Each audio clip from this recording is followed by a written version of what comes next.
Right. Good morning, everybody. Apologies on a little bit change this morning. Our normal what do we call Greg? Person who runs the meetings at studio. Yeah, right. Guy who runs the meeting. We're here and has vehicle troubles. Had a couple other folks who are out today and expect a few others who are going to be filtering in a little bit late. And so I have a special presentation this morning with a few different speakers.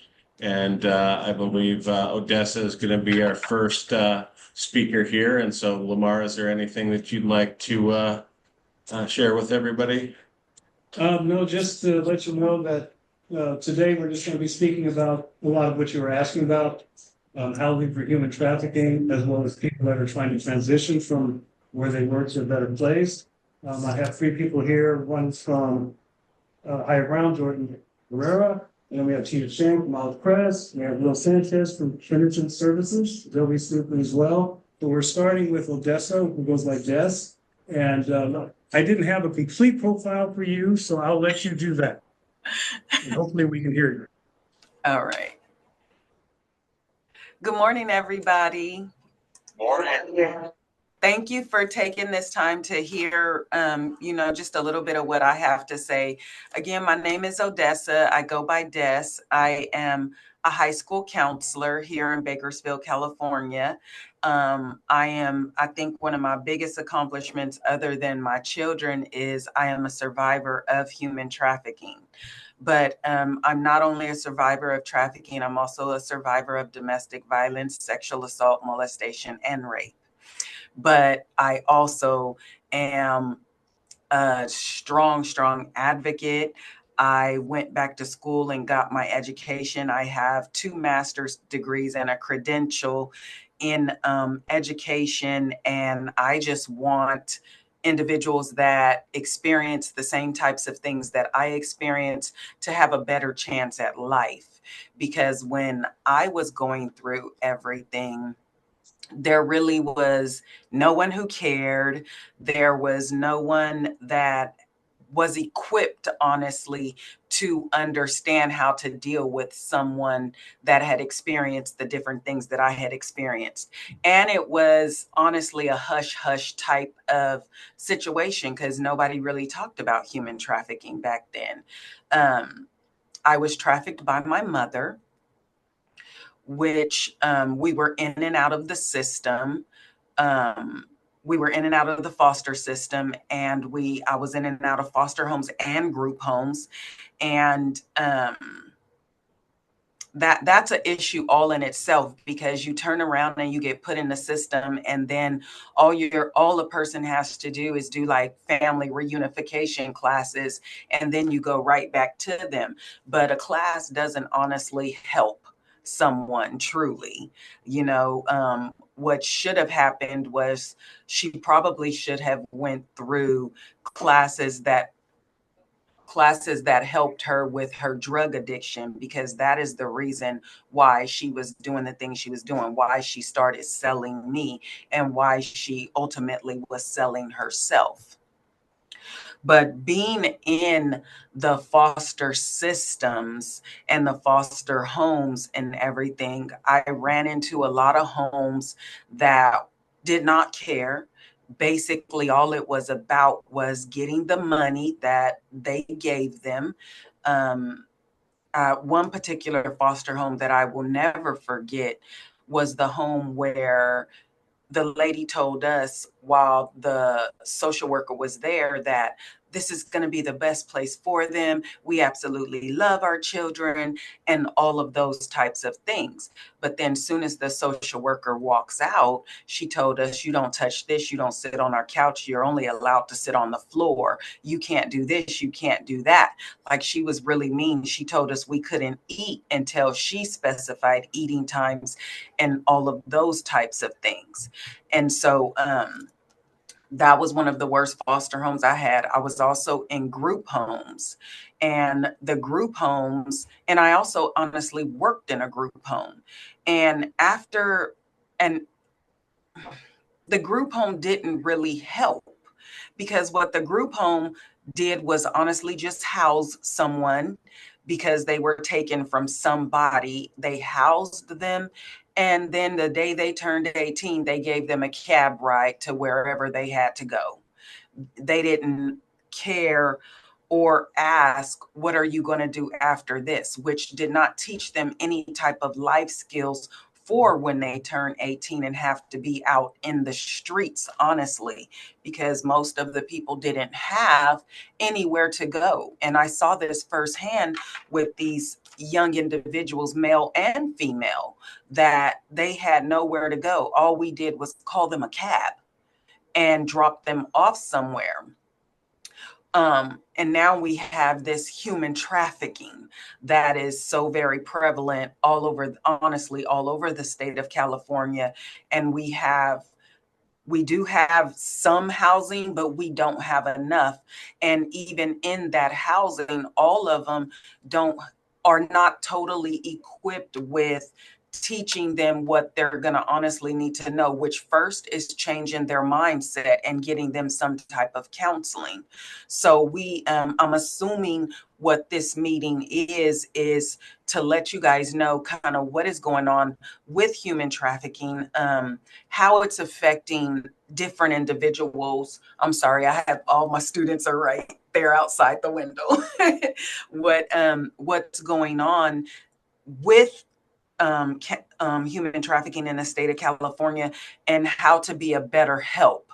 That's what I'm assuming this is for. I'm not 100% sure. I'm a totally honest, open book, about the things that happen to me. And that is honestly how I get through to a lot of the students that I work with. I felt that it was my calling to work in education because of what I went through and because I know students are still going through that. And then working on this campus and working even in elementary school and junior high school, I'm able to identify all of these different individuals that are totally going through all of this human trafficking, the unhealthy, which leads to unhealthy relationships. Well, unhealthy relationships leads to human trafficking.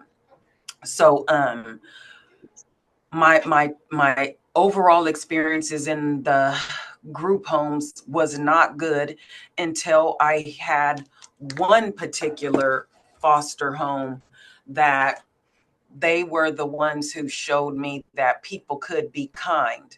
But I was 16 when I got into that foster home. And they helped me get a job. They helped me do all these different things. They started to impart love into me because I had never experienced what love was. I think the last time that I had experienced love was when right before my grandmother passed away, and she was murdered when I was 3 years old. So from that time to going into this particular foster home, it was just honestly hell on earth that I experienced. I'm not sure what else, Lamarr, you want me kind of to talk about. That's when I started feeling safe. I also started feeling safe when I got into high school. And I think it was, I want to say around 10th or 11th grade, I finally met with my counselor, and she knew something was going on. And she started providing me with clothing and feminine products and hygiene essentials and different things like that. She started telling me that I would be worth something and amount to something. And that's why I became a high school counselor, because of her, because I wanted to give back to the kids that experienced the things that I experienced. My main experience in elementary school was a teacher telling me that I would be nothing more than a little nappy head black girl and I wouldn't amount to anything. And it was not until high school when that high school counselor came around and started imparting different things into me, started speaking life into me, and then my foster parents. So being that it's so, you know, it took honestly a long time for me to change my mindset. And changing my mindset didn't happen because of those couple of individuals that were in my life. Changing my mindset honestly happened when I decided to get my last master's degree, because they required me to do, it's in educational counseling. So they required me to do counseling, because what the instructor told me was that you can't counsel somebody if you have a bunch of mess inside of you. So they required me to do counseling. And that's where I learned that not any degree in the world, and not as much as people were starting to impart positivity in my life, that so much of the damage I needed the counseling. So that is definitely something that even in these foster homes, in these group homes that deal with individuals like I was, they need that counseling as well. That has to be a very vital part of recovery, because I don't know if you guys are familiar with ACEs, but ACEs, there are 10 different main ingredients to ACEs, 10 different ACEs. I suffer from all 10. So, and what the study has said was it changes your frontal cortex, your amygdala, and all of that. And in order for that to change, you're in a constant state of fight or flight. So in order to change that, you have to have caring adults, and you also have to have counseling. So we have to get these types of homes that have true caring adults, not that are just there for money to get a paycheck. And then we also have to incorporate counseling. We have to incorporate counseling. We have to incorporate care. We have to incorporate, they have to know that there is life after this. They have to know that they have to learn life skills, because you know, we would think that life skills are an easy thing. Cooking is an easy thing. Taking care of somebody is an easy thing. That should just come natural. But that does not come natural to a person who has been through human trafficking. For a person that has been through domestic violence or sexual assault, that does not come natural.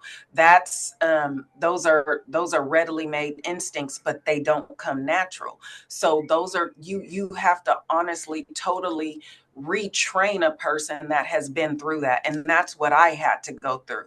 I had to go through a whole retraining of my mind.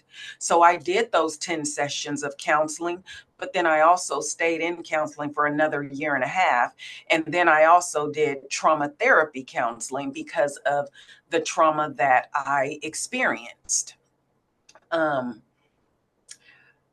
I don't know what else you guys, I'm literally an open book. I wrote a book on my life. So I'm literally an open book. So you guys can kind of ask me anything you want to ask. Any questions, guys?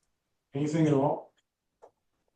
I was a state environmental inspector going up and down the San Joaquin Valley.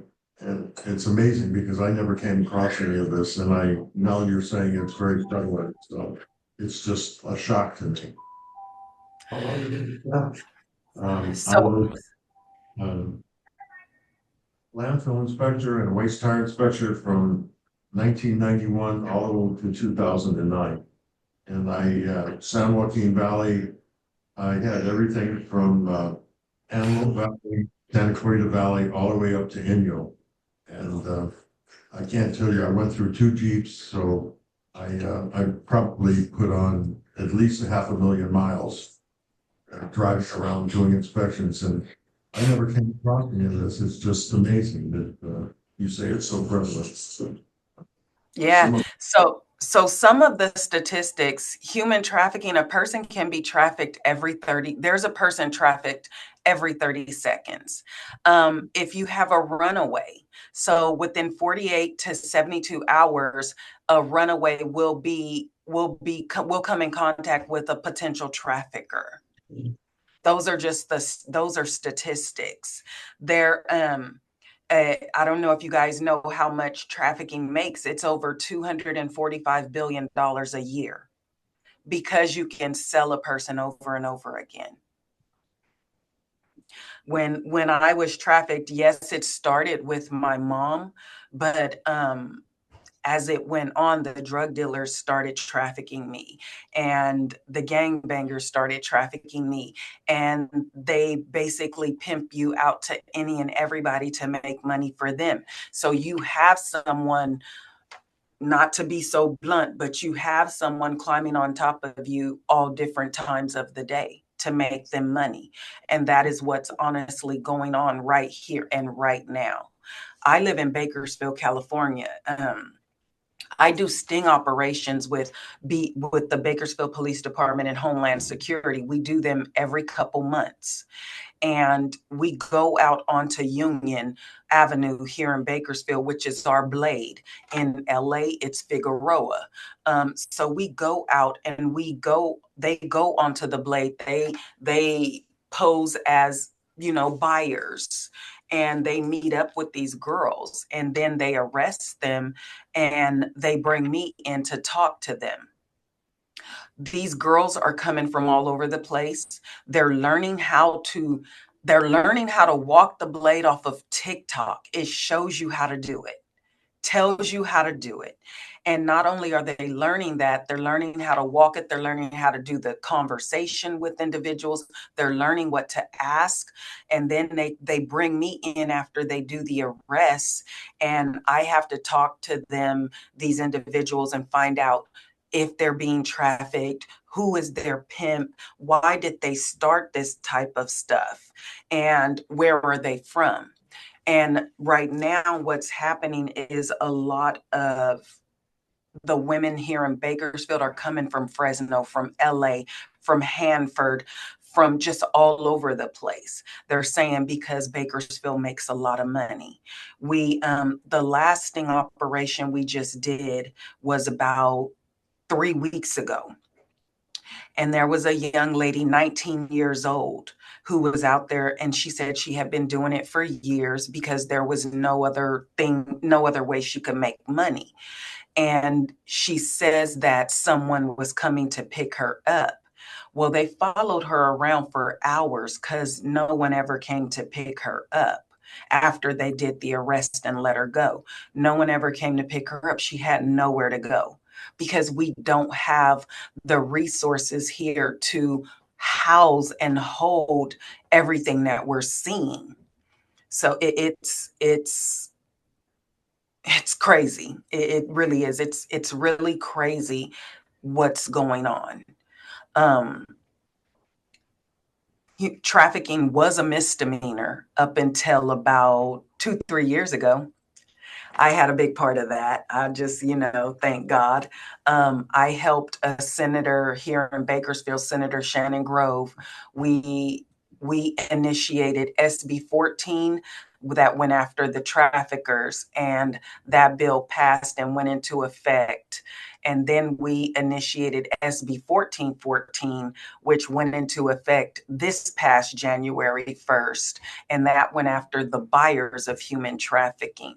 Now we have a Senate Assemblywoman, Maggie Krill, who introduced AB 379 that will bring the 16 and 17-year-olds back into it, because right now our 16 and 17-year-olds are not protected.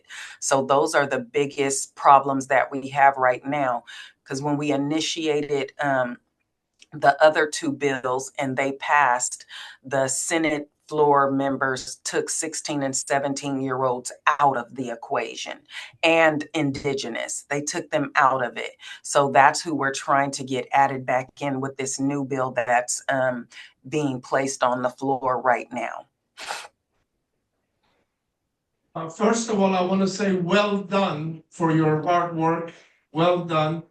Secondly, when we're out and about, how can we, is there something to look for us to figure out if somebody's being trafficked?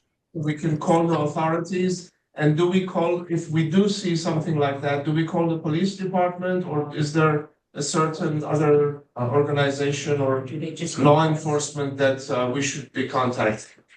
You can call the police department, but it's always best to call the human trafficking hotline. You guys can look that up. I don't have it pulled up, but you can always call the human trafficking hotline. Somebody usually in that line gets the information, and they actually they work on that information right away. And it's that it disperses all over the place based on where the person is. But the human trafficking hotline is the main hotline that you would contact. And I would never, ever approach someone ever that is being trafficked, because you don't know if their trafficker is watching from across the street, or what we see a lot right now here in Bakersfield, the traffickers are riding bikes up and down the street playing like they're just riding bikes, but they're actually watching their women. So I would never approach someone, because that leaves you open to anything that the trafficker could possibly do to you. Always call the police, always call the human trafficking hotline to report a tip. What you're going to look for, the obvious is, they're half dressed. They're sometimes out in the rain, half dressed. If you're out and about somewhere and you see a person who never looks up, they're always looking down. They never give you the direct eye contact. That could be a sign. Someone who has a lot of hotel keys, the key cards, if they have a lot of that could potentially be a trafficking victim. If they have a lot of cash and a lot of key cards, that could potentially be a victim. If they have no type of identification on them, if they can't tell you anything about the location that you're currently seeing them in, they don't know anything about it, that could potentially be a victim. A lot of times, because I work in the school, what I see is like there at another high school that I worked at, there was a young lady who I know she was in the foster system, and she was coming to school first week of school. When you first start school, kids, they want to wear all their new stuff. But she didn't have anything new. So her backpack was broken up. It was ripped up and torn, and she was tying it together, and she had on kind of raggedy clothes, and I was her 9th grade teacher. And then she disappeared for a while. Then when she came back, she had brand new chains, couple of different brand new backpacks, new shoes, new clothes, new everything. And I'm playing it off, because I'm like, girl, where you been? How you been? And she's still in the same type of home that she was in. She was still in the same home. So if nothing has changed, how do you have all this new stuff? She was being trafficked. So you're looking for stuff like that. Is the human trafficking hotline a statewide line that you can call no matter where you are, or national? Yes. National. You'll see it. Yeah, it's the National Human Trafficking Hotline. Do you have any crime statistics as far as saying the Bakersfield area, the numbers of people that have been charged with trafficking? And do they actually go to jail, or are they just bills are passed and nothing happens? So the bills that recently were passed and the ones we're working on, the bills are state or specific to California. And it is each state and each place in California, say San Francisco, say LA, Bakersfield, Fresno. It's what how that prosecutor wants to prosecute it. They can push it to the furthest extent that they can take it. Our prosecutor here in Bakersfield, she don't play about human trafficking. She tries to give them the book. Do you have, I guess really what I'm wondering is how many charges, say, were filed in the last year, and how many of those charges led to jail time? I can't tell you that because I'm not a prosecutor, but I will tell you there was a gentleman who, well, he's not even a gentleman. There was a monster who was trafficking girls here in Bakersfield. And when they caught him, our prosecutor went after him with everything she had, and he got 25 years. So they're trying to, especially if they're the repeat offenders, if they've been arrested, because not a lot happens on their very first arrest. And then another thing, if the person does not say that it was actually happening or they were doing it themselves, they don't want to go against the trafficker. There's not a lot you can do on the first offense. But if they arrest you on the first offense and then you have that kind of in the system, and then they turn around and arrest you and they build the cases, that's one of the main reasons when we do the sting operations, we confiscate the phones and we keep the information, because sooner or later we're going to tie everything together. And if you are that person, they're building their case, and you're gonna get prosecuted. Are most of the young people undocumented, or are they from all bases of life? All bases. A lot of people think trafficking is the movie Taken. Yes, it is, because it does happen all over the place, but it's happening right here in our backyards. And the thing about it is, not only is it happening right here in our backyards, one of the main populations other than girls and women, one of the main populations is LGBTQ. They are being affected a lot right now, because when they come out to their family, the family doesn't want to believe that, or they put them out. And so they're out in the streets, so they're being trafficked. So boys and men are being trafficked also? Absolutely. Girls are 1 in 3. 1 in 3 girls will be trafficked. 1 in 6 boys will be trafficked. Wow. Jess, thank you so much for having the courage to share your story with us. Thank you. I'm sorry, guys, that my work started like 13 minutes ago, so I apologize. I wish I could stay on longer and answer questions, but Lamarr does have my email. I can answer, like I said, I'm literally in an open book. I can answer anything you guys need. Thank you. Thank you. Thank you. You guys have a great day. Thank you. Thanks. Thank you. And this was work also, so clock in. Thank you. All right, good morning, everyone. Thank you so much for being here and for expressing to Lamarr your willingness and your interest in learning more about this topic. I'm Tina-Chang. I'm the Regional Program Director for Olive Crest. Olive Crest is a nonprofit community-based organization that was founded here in Orange County 51 years ago. We are present in LA, Orange, Santa Barbara, San Diego, Riverside, San Bernardino counties here in Southern California, so pretty much all the Southern California counties. And we are also in Riverside, I said Riverside, we're also in Nevada and the state of Washington. Our agency is about an $80 million agency, about 800 to 900 employees. And I say that because I know you're all money people, so that means a little something to you. But when Des was talking about people doing this work for the money, I just want to say we don't. 80% of our money does come from government funding, and 20% of it comes from philanthropy. So everything we do, we're not a nonprofit, we're a lose money. And thankfully the community comes alongside to keep our lights on for us.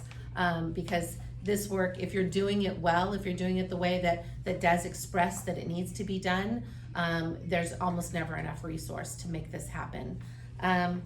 Olive Crest, our mission is, the short version of our mission is we're here to prevent child abuse, and we do that by strengthening families because that's what creates safety for children. The lines of business we have that focus on this topic, we currently house young people ages 12 to 18 in our, what Des would refer to as a group home. In 2018, those changed to become really therapeutic homes. So we house 58 youth in 8 houses and 1 campus location, and all of those locations have embedded mental health. So when Des talked about needing therapy, that was really an important part of it, and a big change that we made back in 2018, that all of our homes where we keep, where we provide housing for victims will have fully embedded mental health teams. That's 7 days a week that they get mental health, access to mental health services. But some of the other things she alluded to is that, where do you go after that?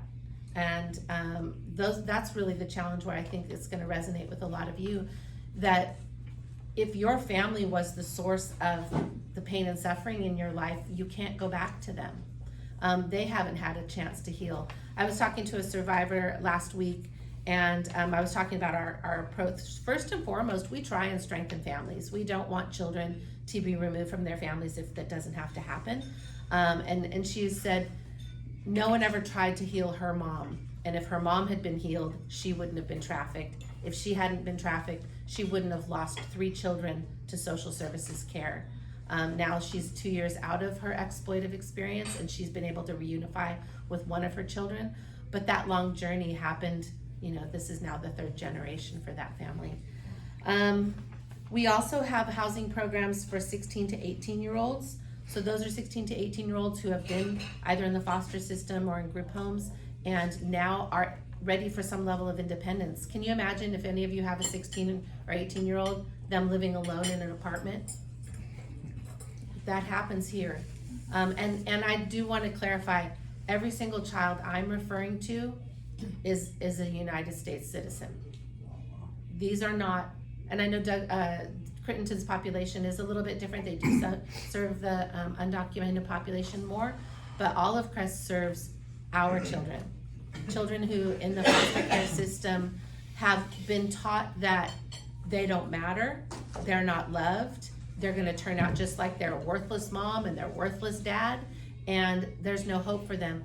That's where exploiters step in, and they say, you matter to me, you can be successful with me, let me show you how we can have a great life. And that's why our children in the foster care system are just ripe for victimization. And as Des mentioned, our LGBTQ youth, they've been rejected from their families for another reason, and they're ripe for victimization. We have children walking up and down Beach Boulevard, Harbor Boulevard. You go into those motels all up and down Beach Boulevard, and there are children who are servicing buyers 10 to 15 times a day in our county here. LA County, of course, we've got the Figueroa corridor, children being victimized there. I was there a couple weeks ago at about 11 o'clock in the morning, and I saw a girl walking on the street, scantily clad, probably about 14 years old, in broad daylight in our state, right here. So we also provide housing for 18 to 21-year-olds. And what we do is we rent 60 apartments. So we pay full market value for 60 apartments in Southern California, and we let young people ages 18 to 21 live there. While they're living with us, we try and teach them all the things Des was talking about. How do you clean your house? How do you not fight with your roommate? How do you not get evicted? How do you maintain a job and education and housing? For an 18-year-old victim of human trafficking, that's asking too much. I mean, think of the things we ask our own 18-year-olds to do. Like, come on, just make your bed, right? We're asking these young people to live life as adults. The funding that we get to provide housing for them just covers their housing. If you think about the rate of apartment rent here in Southern California, the amount of money we get from the state just covers that housing. So we have to use philanthropy dollars or other braided funding strategies to provide them with the independent living skills and the mental health services that they need for healing. When they turn 21, for the most part, they're out. And if like Des said, she didn't fully heal. She didn't actually fully heal. I think she says, when I've talked to her before, she was about 30. So at 21, again, I've got 4 kids. 20 is my youngest and 29 is my oldest. They weren't ready to be put out onto the streets at 21. Not in Orange County. How are you going to pay rent in Orange County? What kind of a job? Have you even graduated from high school or college to be able to afford a job. So we've got young people at 21. I've got a young mother right now. She's 21 years old. She turned 21 on Monday. She's homeless now. Her and her 2-year-old baby are homeless because she turned 21. And she doesn't have the skills. You know, she had her baby when she was 19. She's a teen mom. And so we're scrambling to keep that mom and baby from sleeping in a park, literally here in this affluent county. So what are some of the specific barriers related to human trafficking? Really their readiness. And like Des mentioned, changing that mindset takes time. So if we're expecting you to come into our housing program and follow all the rules and get a job and go to school, that's an unrealistic expectation. We have to practice with forgiveness. We have to allow them to make mistakes and come back. Many housing programs don't have that capacity. If you make a mistake, you're out and your bed is filled by somebody else instantly.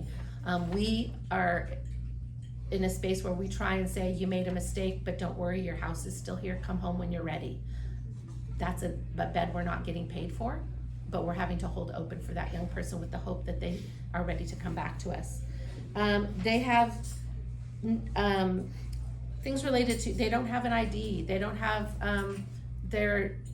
a bank account, they don't have their social security card, they may have criminal charges as a result of their exploitation. So sometimes the charge of prostitution is no longer a crime for minors, so they're not gonna have charges for prostitution, but they are gonna have charges for things like lying to the police, or stealing from a liquor store, or carrying drugs because their exploiter made them carry for them. So a lot of times they have charges that are related to having lived a difficult life, even if they're not having charges related to exploitation. So that makes it hard. You can't, all of our housing for 18 and above require us to do a background check. They don't pass. How are you supposed to be homeless because you had a hard life and now that background check you can't pass and we can't get them into a unit? They have difficulty getting along with roommates. That's a life skill we all have to learn, and it's hard for them. And then a lot of them are pregnant or parenting, and they've got young children. And so now we're trying to find a home for a young mother and her child, but she's got a criminal record, she's got no job skills, she doesn't have a bank account, she has no ID. We've got to go all those things to have them be ready. We've got to prioritize their mental health, any substance use that they've picked up along the way, and help them learn the life skills that they need to successfully remain housed. To answer some of your question about prosecution, I pulled up really quickly. The Orange County prosecutors are very strong. The laws now help us prosecute. Trafficking of a minor is now a felony, and just in the December update, and Lamarr, you can have Lynn give you on that list, but on the December update, I think we had 9 prosecutions in Southern California. So they are actively trying to prosecute. At San Bernardino has a strong prosecutorial team. I met with them about a month and a half ago, and they had 3 to 4 prosecutions in the last quarter of their year. So they're actively trying to prosecute. Our side is help these victims escape and heal. That's really what we're focused on. So how can you all think through some of the ways to help? We need access to properties. Well, there's 3 different types of properties we use. We use a campus setting. So if you're thinking, like we bought a place up in the hills of Santa Barbara that used to be a summer camp. And we bought that facility. Luckily, a donor gave us the $1 million down payment. But that facility is now a campus facility on the top of a mountain in Goleta, where we can take victims of human trafficking and their exploiter can't find them. Because one of the things that happens is, and these are all under 18, these are 12 to 18-year-olds who have been trafficked. We take them to the mountains of Goleta, up there in Santa Barbara, and most of the time their trafficker can't come back and find them and take them away, which happens.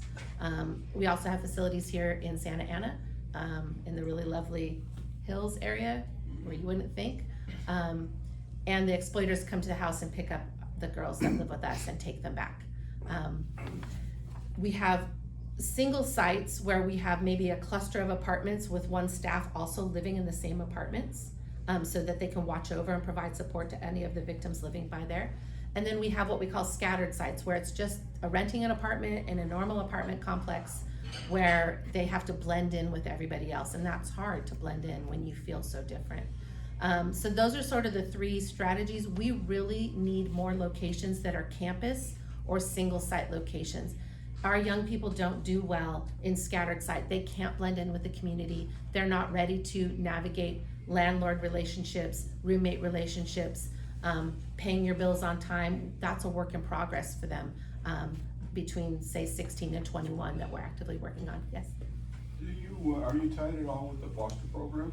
It sounds like it's separate. Foster, no, all of our youth are a part of the foster. They are part of it. Yes, Okay. yes, they are either part of the foster system or the probation system. They can come in either way. They can remain under the jurisdiction of the courts until they're 21 years old, and at 21 they're on their own. Yeah. And then Tina, how frequently do you get those that you have helped? How frequently do they then come back and say, no, I want to help? We actually, well, that's a complicated.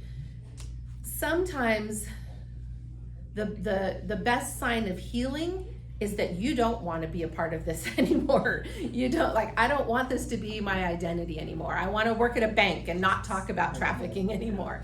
But there are those who part of their identity is being able to come back and heal. We actually have a staffing classification of peer support specialists and parent mentors, and the requirement is that they have to have lived experience, either through trafficking, system involvement, the courts, having their children taken away, substance use recovery, all of those categories, so that we can reduce the barriers for those who do want to help. We don't worry about, like, if their background check can't pass, we accept them. So it happens, but we really expect people to be very far, just like Des, very far down the journey of healing before they're ready to help. Like, not only do you need your oxygen mask on, you need to be, like, you know, fully good. So yeah. I don't know if this may be the best question for you, but it's my understanding that a lot of folks who are being trafficked in Orange County, whether it's for sex work or forced labor, are not necessarily from the United States. English is not their first language, you know, and that presents a whole additional set of challenges. You know, what are some important things for people to know about some of those things? Well, I think when we're talking about labor trafficking, we do see that as a bigger issue for our non-native born people. In terms of sex trafficking, that's really not true. Sex trafficking victims are citizens. They speak English. They are in Orange County. I think the last statistic I have is that 65% of the victims are of Hispanic origin, but what is the population of Orange County? We also have a high population of Latinos. So in LA County, the statistics there are over 60% of the victims of human trafficking are Black in LA County, and then another 20% are, so over 80% of them are people of color. But that form of trafficking we're talking about is street trafficking, motel trafficking, trafficking with an exploiter who's moving them up and down the state.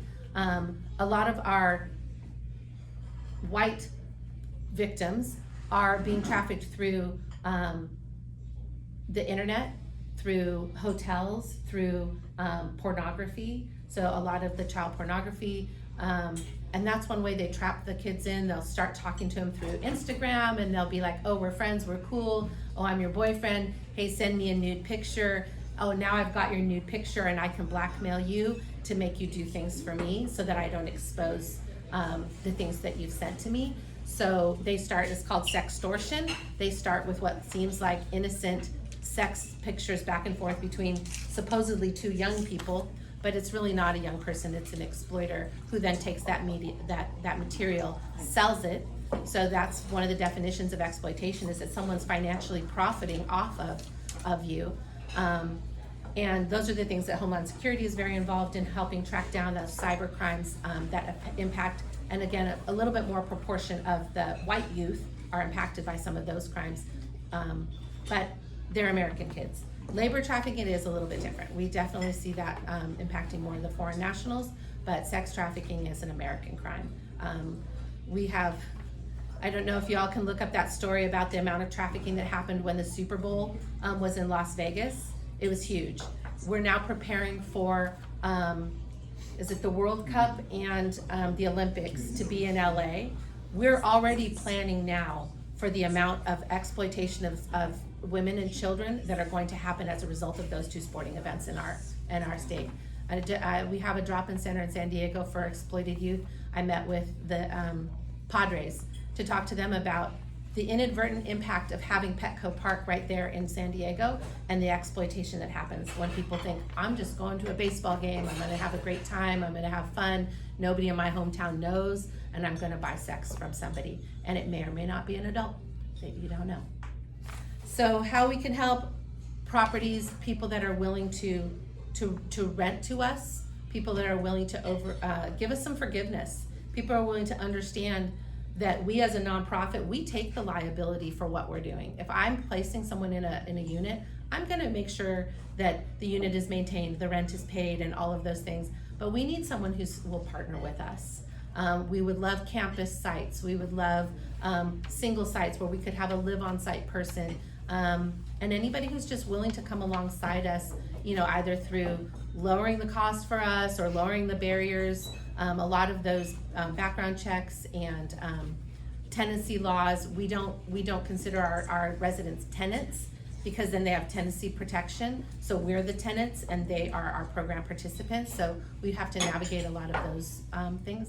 But those are the kinds of things that, I think just let it stew around in your mind as you're driving around and seeing the work that you do. Like, that would be a great location. I have one location with several victims there now, and I have new victims that want to come in, but I can't keep them all in the same location because too much suffering in one area is contaminating. So we need to be able to spread out across our counties and provide support up through age 24. Yes? Are you looking for motel sites, old motel sites? We could, type of thing? yeah, we can refurbish motels. Those are a great option. And I think that, motels, former churches that have, rectories or some of those, there's things that have changed in the way they can be used, and we can be creative. Yeah. Yes. So it sounds like you're open to purchasing properties. All of Crest owns several of our properties, and it is always a possibility, especially if there's a partner who's willing to come alongside. Like, we did purchase our property in Goleta, but we had partnerships to help us do that because we didn't have $1 million in our pocket, but we got good credit. So, yeah. What areas are you looking for these properties in? We collectively are in all of Southern California. All counties. Yes, and if we're not there, we're connected with a sister type of organization in an area that is. So right now, my primary focus is I need apartments or a single site in LA and one in San Diego right away. I just opened 4 apartments in Riverside. It took me 6 months to get the landlord on board to let me bring our participants in there. So we're always looking for those kinds of options. Yeah. And they don't need to be remote, like you're saying in the hills. No. And because and we decide like which youth are best for that site and which youth are ready to be in community. Because when they're in community, we don't treat them like the sum of their history. We want them to have potential. So you need to have access to a community college or a trade school, or many of them want to go into cosmetology school. We want them to have jobs. We want them. One girl, she had been living in a motel on Figueroa in LA, and when she was 16, she said, I'm ready to come back in. She was already doing online school. She's so motivated. And it's really, the first thing she asked me, who's gonna pay all my bills? I said, girl, you're 16, I'm an adult. I'm gonna pay your bills. You're not paying your bills anymore, you're a child. And she said, but no one has ever paid my bills for me. And so for her to let go of a job, which to her, the exploitation was her means of living, to trust an adult to meet her needs. Like, don't worry, I'll pay your cell phone bill. It's gonna be okay. It was a big journey for her. And then at 16 to try and get a job, 16-year-olds Not back like when we were kids. We could get jobs at 16. I was working at the donut shop at 15 and a half, the minute my work permit was signed. But now no one will hire 16-year-olds because of the workman's comp laws that have changed. So we have a really hard time getting them employment, and they struggle with that. So that's another opportunity, jobs for young people. They need to work so that they feel empowered and that money is theirs. No one else is taking it from them after they've earned it. So, yeah. With the new laws that the buyers can be prosecuted, why don't we see some buyers on TV, on the news? Because if people see that, and then they will not do it, and Yeah. automatically this problem will get decreased. You would think, but yeah, yeah. They buyers. It's a slap on the hand. It's a slap on the hand. No, it's a slap on the hand. And literally, the word buyer means you're a person with money, and people with money, they don't have the consequences that people without money have. And so, the exploiters, the pimps, they are prosecuted, and our law enforcement's gotten more sophisticated now, where we actively look for, did you cross a county line? Did you have a minor in your car? So that we can add more charges. Now it's cross-jurisdictional trafficking, it's trafficking of a minor, so that they try and get the charges for the exploiters. The other thing I want to say, because I truly have a heart for those exploiters as well. I have a heart for everybody, unfortunately. I don't want to care about you, but I do. How did these young men, and they're mostly young men of color, decide that the only way that they could make a living was by exploiting others? So that's where all of Crest are we're truly committed to strengthening families, because if our young men believed in their future and they had a father and they had a role model in their life, would they have chosen to exploit their mothers, their sisters, their girlfriends, right? If they believed that they had a choice in life that could lead to success. So we're really about strengthening families and hoping that these young men don't become exploiters, but if they do, the penalties are harsh. The buyer's penalties are very minor. And we've removed the penalties for the victims. For the most part, they are not penalized for the trafficking, but they still have a lot of criminal charges related to the lifestyle that they've been involved in. One, do you also focus mostly on the sexual part, or do you do servitude? Do you work on kids that are placed into servitude? We, all of Crest, because we work primarily with youth in the foster care system, it is mostly sex trafficking that we're involved in. I have had youth, and one that comes to mind was, came to this country an unaccompanied minor at age 13 and was working in a restaurant in South County at 13, paying for a room in a house, and nobody said anything. She eventually met another girl around her age 14, and that girl took her to school and said, please tell your story to my teacher, because I don't think this is okay. So it took another child to lead that child to safety. And that child is now enrolled in a university, is now has documentation that she needs. She's was a water polo player. She's a straight A student, and really took advantage. And she'll tell you now that when she graduates from college, she's joining the military to protect the country that protected her. So there's some beautiful stories out of it. But we at Olive Crest don't see as much of labor trafficking, just because we're working with children. Most of our youth are under 18 or definitely under 21. Do you guys work with a lot of partner organizations like Wise Place and Orangewood and Robin's Nest, or are they kind of, because I know some of them, they provide housing like Colette's and stuff for older age, Right. So do you guys kind of collaborate together as the nonprofits, or? We do, and like Orangewood Foundation, we know very well and work with. We sort of, what I do when I evaluate programming is I say, is there someone else who's already doing it? And if they're doing it well, more power to them. I don't want to do it. But if there's a gap in our community, then is there someone else that we can partner with to strengthen them? Or is it something that Olive Crest needs to take on and do? So we do a combination of all those things. But we, again, are one of the only agencies that have strength in serving minors. A lot of people will serve adults because there's less red tape to serve adults. Serving children, it's really hard. There's a lot of laws to protect children that make our lives very difficult. there's a home in Placentia, it's called His House. Uh-huh. Is that part of your system? They take in homeless, Yeah, young there's people? there's different rules for what are considered homeless youth Uh-huh. and youth that have been taken away from their parents by the system. So I'm not familiar with that particular one, but if they are a homeless shelter, it's a little bit different rule, and I don't know if you've heard of them, but yeah. But we mostly connect with everybody. Your turn, because you keep getting skipped. I think I heard you speak at the Orange Chamber of Commerce.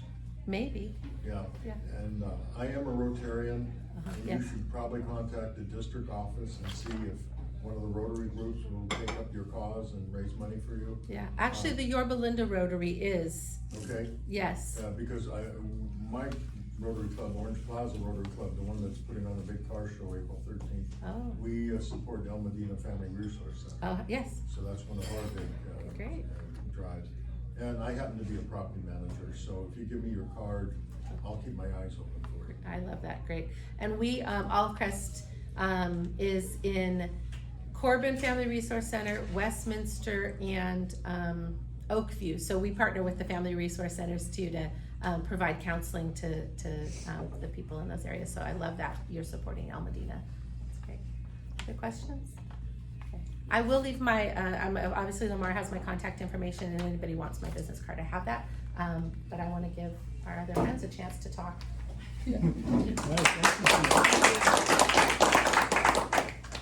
Between the last two, are any of you pressed for time? Not much, but that's fine. You okay? Okay, cool. The next one we have is Sanchez of Crittenton. Did I say that right? You did, Okay. absolutely. Right here. Well, hi everyone, nice to meet you all. I'm here on behalf of our CEO, Douglas Yost. I am the Chief Operating Officer at Crittenton Services, and I've been here all but 4 days. So I came from another organization. What I can share about Crittenton is we do serve, our population is the unaccompanied minor. That's the majority, that's the bulk of our population. We do have domestic programs. One of the reasons of me joining Crittenton Services and my relationship with my now CEO, my supervisor, is that I do have experience with programs that treat child trafficking or are involved with the community. About 10 years ago when I started in residential care or just in behavioral health, we did a lot of work in Los Angeles with the city officials just on how to set up like operations and stings like someone mentioned up there. So I have that experience, and Douglas and I are looking to expand Crittenton's reach in this area. We don't see a lot of it right now. It doesn't mean it's not happening, and there's not there is attention around it, but we definitely are setting up initiatives to help with this problem that is happening in Orange County, as Tina just shared. So what I could share about Crittenton is we do have a lot of foster homes in the area. We're in Riverside, we are in Los Angeles, we're in Orange County, and we are looking to expand down, obviously, maybe Northern California and Southern California at some point. One of the things that we're working on right now is our infrastructure. We're working very hard on recruiting and hiring quality people that are experts in this, just like Tina is and her team. I don't know if we're there yet, but that is the goal. We do, the majority of our work, again, is in the community in foster homes. We do have a residential program. It's a shelter where our unaccompanied youth are there for up to 30 days. And then we also have a long-term foster care program, which is for up into a year, I've heard. We are looking to expand and have our domestic children be in the community. Obviously, the preferred kind of approach would be to have a campus like someone mentioned. But again, that takes a lot of money that our contracts just aren't funding or aren't willing to right now. So that is something that Crittenton is endeavoring in.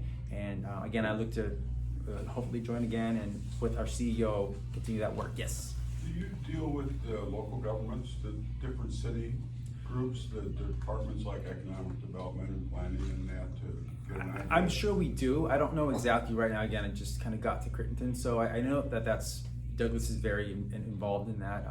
So I can't imagine that we're not. But we definitely, my goal of being here is kind of sharing what we're doing now and kind of where we need to be.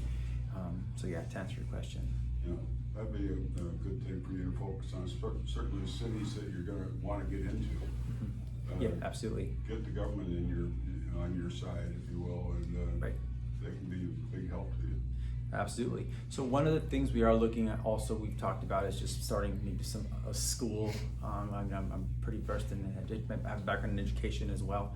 So we'll need obviously property for that, right? And all that comes with starting a school. So I know something that we wanted to share here is just highlight the fact that we do want to collaborate with anybody that's willing to collaborate with us. I have business cards that we can hopefully stay connected, but we are looking to expand again in that domestic youth, our children here, and give them some services and treatment, right? So, Is that gonna be independent of the school systems? it will be independent, more than likely, Why? initially. We would probably start like a non-public school. I don't know if anyone's familiar with a non-public, and it's through a school district, but it's for special education. So it's we need contracts with neighboring school districts, but it'd be a non-public, which would be predominantly special education. Where our youth that are in our programs now, it'd be a pipeline so they can attend school and work with people that understand the needs of the population. So you'd be tagging into the existing. Correct. Well, that's good. Yeah, absolutely. You're not trying to start your own. No, something. absolutely not. Yeah. Good. Any other questions for me? Where are you based in and how long have you been? So we are in Orange County, so our headquarters is in Fullerton. We've been around for 60 years now. We have programs in Riverside.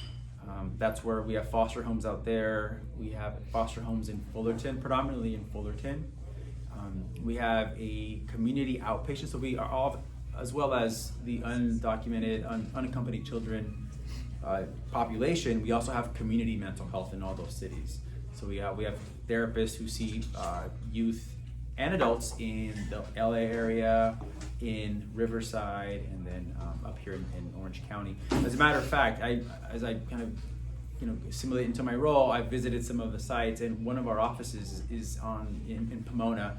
I don't know if anyone's familiar with the LA area, Pomona. There's a street, it's Holt.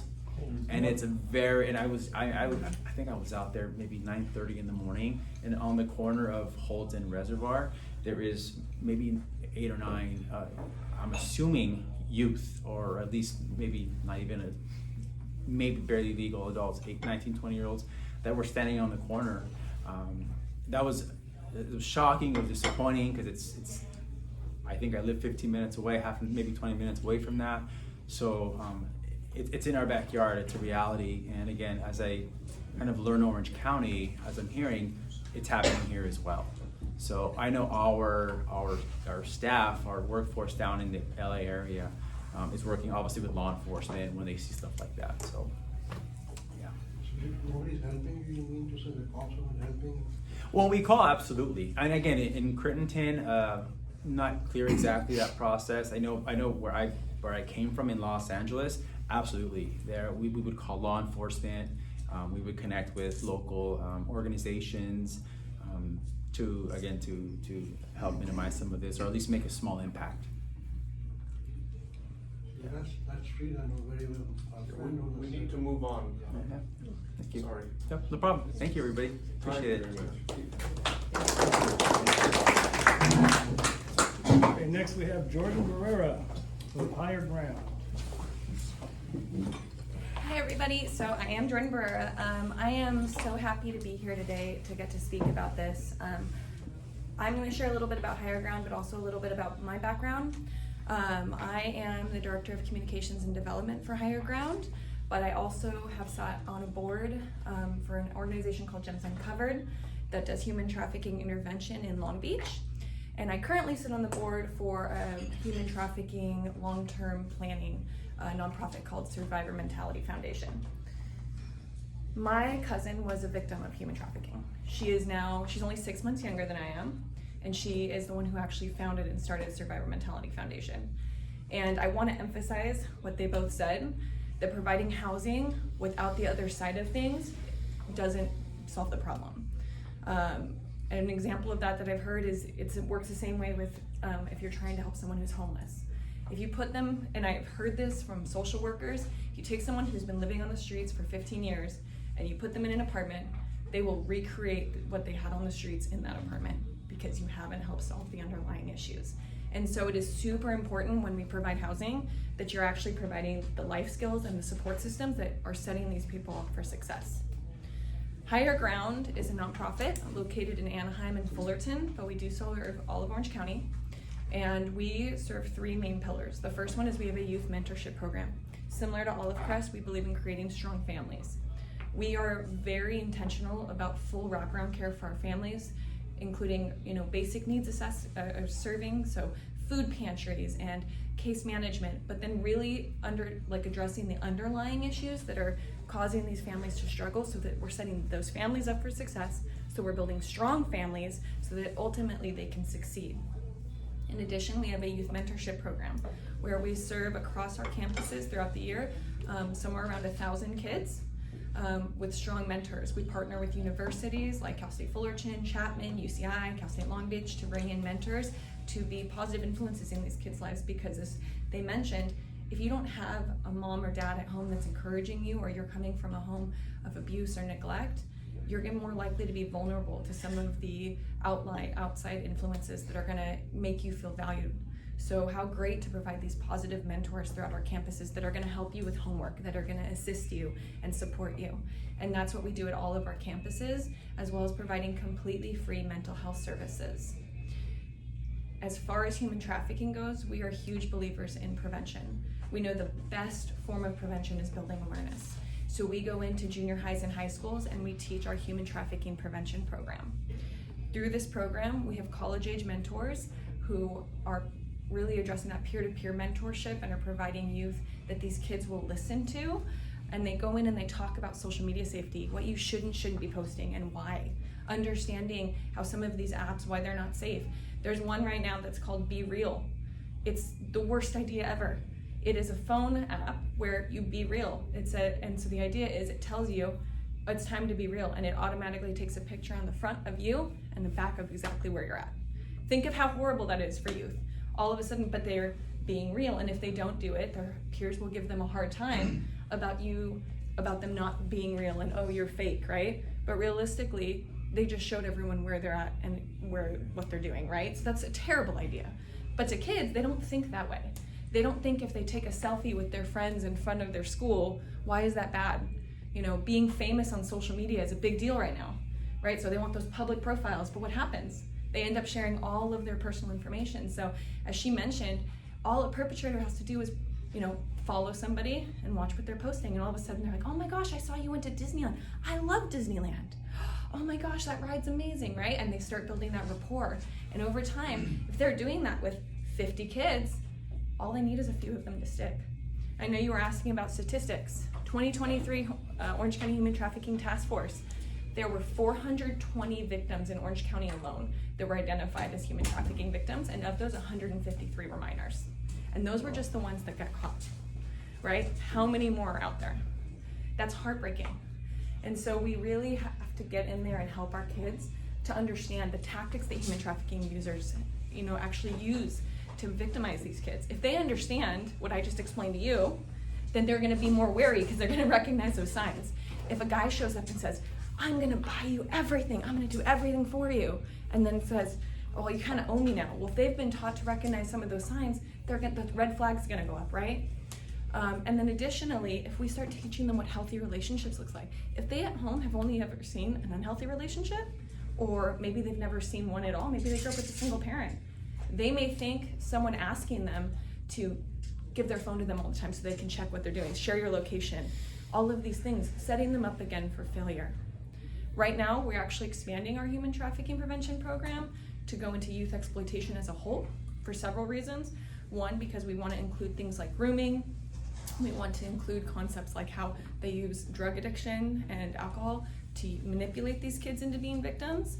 And that program also will be more likely to be accepted into schools, because the problem with a human trafficking prevention program is there are a lot of schools that hear that and they stick their head in the sand, right? Because we don't want to talk about that. Our parents don't want our kids exposed to that, because they don't think of it as, they think if you don't talk about it, it won't happen, which we all know this is dumb, right? Super, super great idea. But if you go in and say, well, we want to just talk about safety and grooming tactics and those types of things, they're more likely to say, well, we'll take those components. And we know if with even those components, these kids are more likely to be kept safe. We partner with several agencies, both of them as well, to go in and try and support their families and vice versa if they can come in when we have situations to support our families. And so it's really about collaboration and seeing how organizations can work together, because there is no one agency that can do it all by itself. And housing is a huge component. I can tell you, you'll see through both of the agencies that I sat on in Long Beach and the one I currently sit on, you'll have these amazing women and men come out that are wanting to change their lives. But then what happens? They were getting everything covered for them when they were doing that. Now they're out and they're trying to get a job and they're working minimum wage. And all of a sudden those bills start to pile up. And all of a sudden they can't afford things. And all of a sudden life gets really, really hard. And if you think about it this way, if you've been a human trafficking victim, what does it mean just to sell a few photos to try and make ends meet, right? After what you've been through. And it slippery slopes right back into it. And that's one of the hardest things is people think, well, once they're out, these victims are great and they're gonna make it, but they struggle. They struggle so hard. I've watched it with my cousin who is now obviously thriving and helping other survivors like herself. But think of, it is such a hard thing just to come out of. I love it because my cousin, when she goes into a room, she talks about it just like addiction. She says, listen, you can get saved, but then it is a struggle every day to learn those SMART goals, to learn how to overcome, to go through the basic steps of learning how to live. If you became a victim at 14 and you were able to get out of the life when you're 21, all of those years of growing up and learning those life skills are gone. And you have to start and you have to build them. And so it's really, really important with housing that there's wraparound care embedded and great agencies that can support with those things. And on the flip side, it's great if we can get in and strengthen these families and provide the education and awareness to parents, to groups like yourselves, to organizations that are working with youth on a daily basis, and to the kids themselves, so that they can recognize the signs and that they can keep themselves safe and that they can work together really to try and prevent this in the first place. Any questions? Okay, thank you so much.